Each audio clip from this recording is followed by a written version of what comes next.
Hi అండి, welcome to Pallavi old city. All recipes in simple old city style. అందరికీ ఉగాది శుభాకాంక్షలు. ఈరోజు recipe అందరికీ తెలిసిందే, పోలేలు అండి. మా సైడ్ పోలేలు అని అంటాము. సో దీనికి కావాల్సినది 2 గ్లాసుల శనగపప్పుని 4 గంటల పాటు కడిగి నానబెట్టుకున్నాను. ఇప్పుడు దీన్ని కుక్కర్లో 3 విజిల్ వచ్చేంత వరకు ఉడకనిచ్చుకున్నాను. ఇప్పుడు చూసారు కదా, ఈ విధంగా పట్టుకుంటే విరిగిపోవాలి. ఈ విధంగా ఉడకబెట్టుకున్నాక దీన్ని ఒక గిన్నెలోకి తీసేసుకొని దీనికి సమానంగా బెల్లాన్ని తీసుకోండి. నేను ఇక్కడ బ్లాక్స్ లాగా చూపిస్తున్నాను, మీరు కొంచెం దంచి చిన్న ముక్కలుగా వేసుకోండి. ఇప్పుడు ఇది చల్లారాక మిక్సీ పట్టేసి ఒక కడాయిలో వేసి కొంచెం కొంచెం నెయ్యి వేసుకుంటూ ఉడకబెట్టుకోవాలి. దీన్ని కూడా చల్లార్చుకొనివ్వాలి. ఇప్పుడు దీనికి సమానంగా 3 కప్పుల గోధుమ పిండి తీసుకున్నాను. ఇందులో చిటికెడంత ఉప్పు, 3 టేబుల్ స్పూన్ అంత ఆయిల్ వేసి ఈ ఆయిల్ అంతా పిండికి పట్టే విధంగా బాగా కలిపేసుకోవాలి. మనం పట్టుకుంటే ముద్దలాగా వచ్చే విధంగా కలిపేసుకోవాలండి. చూస్తున్నారు కదా, ఇలా పట్టుకుంటే ఇట్లా ముద్ద రావాలి. ఇప్పుడు వస్తే పిండి మంచిగా కలిసినట్టు ఆయిల్.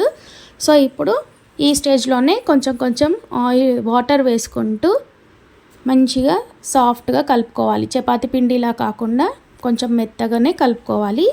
కొంచెం ఆయిల్ కూడా వేసేసి బాగా చూపిస్తున్న విధంగా సాఫ్ట్గా వచ్చేటట్టు కలిపేసుకోవాలి. మనం వేసిన ఆయిల్ పిండి లోపలికి వినికే విధంగా బాగా సాఫ్ట్గా కలుపుతూ ఉండాలి. ఇప్పుడు ఇది కలిపేసుకున్నాక దీని ఒక 5 to 10 మినిట్స్ మూత పెట్టేసి పక్కన పెట్టుకోవాలి. చూసారు కదా, ఇప్పుడు 5 to 10 మినిట్స్ పిండి ఎంత సాఫ్ట్గా అయ్యిందో. అదేవిధంగా మనము రుబ్బి పెట్టుకున్న పూర్ణం కూడా చల్లారింది. ఇప్పుడు వీటిని లుండలుగా చేసేసి పక్కన పెట్టుకోవాలి. ఇప్పుడు ఒక బటర్ పేపర్ తీసేసుకొని దీనిపైన ఆయిల్ అయితే ఆయిల్, లేదంటే నెయ్యి రుద్దేసుకొని అప్లై చేసేసి నేను చూపిస్తున్న విధంగా పోలేల్ని పూర్ణాన్ని పిండి లోపల స్టఫ్ చేసేసి క్లోజింగ్ మంచిగా క్లోజ్ చేసేసి ఆయిల్ అప్లై చేసుకుంటూ ప్రెస్ చేసుకోవాలి. పిండి కూడా చాలా సాఫ్ట్గా ఉంటుంది కదా, మంచిగా ఈజీగా స్ప్రెడ్ అయిపోతాయండి. ప్రెస్సింగ్ విషయంలో ఎలాంటి ఇబ్బంది పడాల్సిన అవసరం లేదు. విరిగిపోతాయన్న డౌట్ కూడా అవసరం లేదండి. ఇలా ఆయిల్తోని పిండి తడిపాం కదా, ఆయిల్ ఇంకా వాటర్, సో పిండి విరగదు, సాఫ్ట్గా అవుతుంది, ఈజీగా స్ప్రెడ్ అవుతూ ఉంటుంది. సో ఇప్పుడు పోలేని చేసాం కదా, ఇప్పుడు దీన్ని పెనం పైన వేసేసి 2 వైపులా ఆయిల్ అప్లై చేసుకుంటూ మంచిగా కాల్చాలి. చపాతీ చేసుకున్నట్టుగా చేసుకోవాలి. మీరు నచ్చితే నెయ్యి, లేకపోతే ఆయిల్తోనైనా చేసుకోండి. నేను మాత్రం ఇక్కడ ఆయిల్ని అప్లై చేస్తున్నాను. ఆయిల్ అప్లై చేసి చేసేసుకోవాలి. ఇదే విధంగా అన్ని పోలేల్ని చేసుకోవాలి. లాస్ట్ది ఒకటి చపాతీ అంత సైజులో చేసి చూపిస్తున్నానండి. లాస్ట్ పిండి, సో చపాతీ అంత సైజు లాగా చేశాను.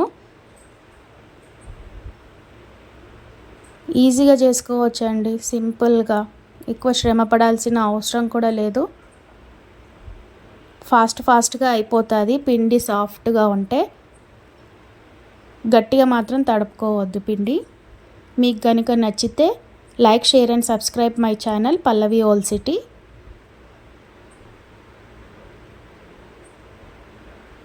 ఇదే విధంగా ఆయిల్ని 2 వైపులా అప్లై చేసేసి మంచిగా 2 వైపులా చపాతీలాగా కాల్చుకోవడమేనండి.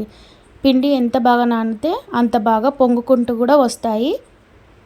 సో నేను అదే విధంగా అన్ని పోలేల్ని చేశాను. ఇది లాస్ట్ వన్ అన్నమాట. ఒకటి చపాతీ సైజు లాగా చేసి చూపిస్తున్నాను. మంచిగా ఆయిల్ అప్లై చేసేసి కాల్చేసుకోవాలి. 2 వైపులా తిరిగేస్తూ స్లైట్గా పొంగడం కూడా వస్తుంది, సాఫ్ట్గా అవుతాయి, మంచిగా టేస్టీగా ఉంటాయండి, సింపుల్గా.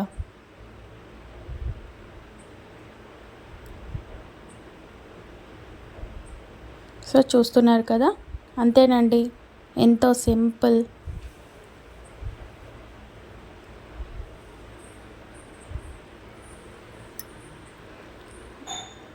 నచ్చితే subscribe my channel Pallavi old city. Me friend సర్కిల్లో కూడా ఛానల్ గురించి షేర్ చేయండి. అన్ని రెసిపీస్ సింపుల్ స్టైల్స్లో చూపిస్తున్నాను ఈ ఛానల్లో. So thanks for watching. Subscribe my channel Pallavi old city. Bye.